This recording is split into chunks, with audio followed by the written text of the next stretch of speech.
গোপনে সদকা দেওয়া ব্যক্তি। রাসূল আকরাম সাল্লাল্লাহু আলাইহি ওয়াসাল্লাম একটি ঘটনা বলেছেন।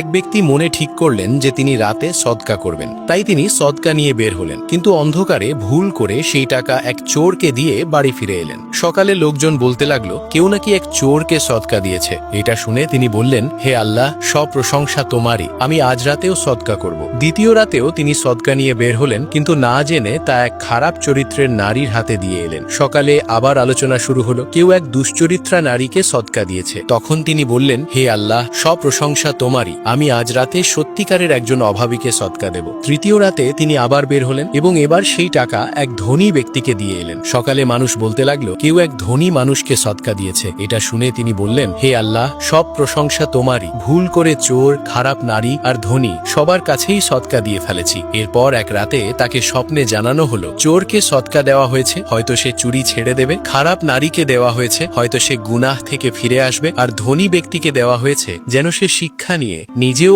আল্লাহর পথে দান করা শুরু করে। আল্লাহ বান্দার আন্তরিকতা দেখেন, শুধু বাহ্যিক ফল নয়। খাঁটি নিয়তে দেওয়া সদকা কখনো নষ্ট হয় না, কারণ মানুষের হৃদয় বদলানোর ক্ষমতা একমাত্র আল্লাহরই আছে। সুবহানাল্লাহ।